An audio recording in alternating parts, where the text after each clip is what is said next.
Yesterday was a really hot day. Hot and muggy.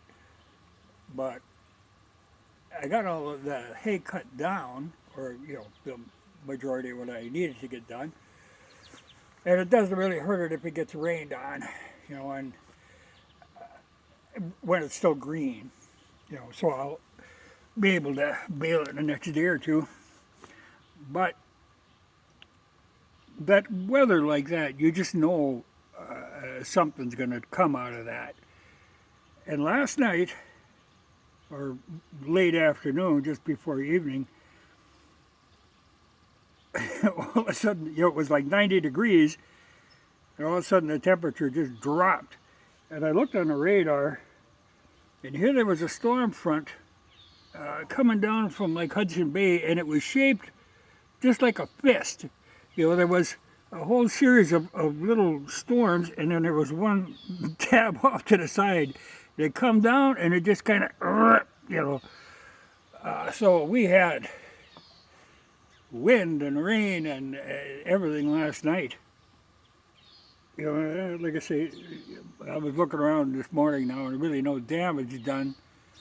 But it was a spooky looking thing to look at the radar and see that fist just coming down,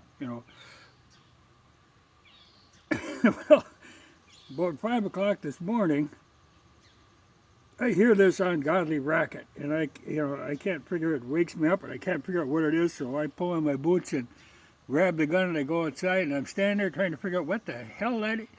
Well, it turned out that those young roosters, I thought it was something killing something, but it was them.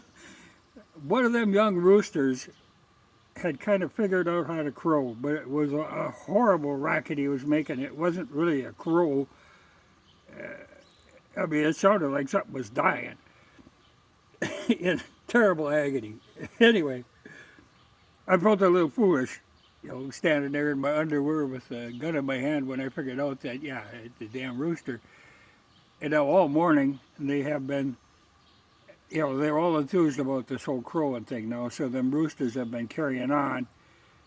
They're getting better at it. That one that started, that was a horrible sound, but there's some of them that are getting it down now, so I think I'll have this every morning from now on.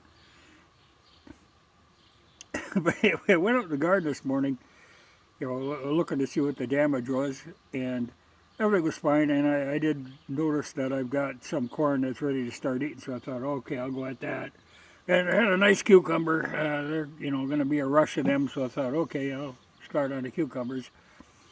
Now, these potatoes, if you remember early this spring, I had planted a little short row of them by the rhubarb that were actually potato peelings. It was just Yukon Gold potato peelings. The potatoes were getting old and soft. And when I peeled them a little thick. And I thought, well, I'll just plant them. And this is what came of them. And there's some pretty nice potatoes here.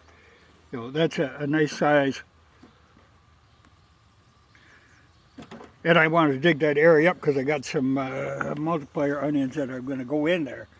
So, well, I dug it up, then the dog has continued to dig in there. So until he loses interest, I ain't planting nothing in there. But that's a good bunch of potatoes out of something that would normally have been thrown away. But I just know I'm going to have to deal with them chickens every morning from now on.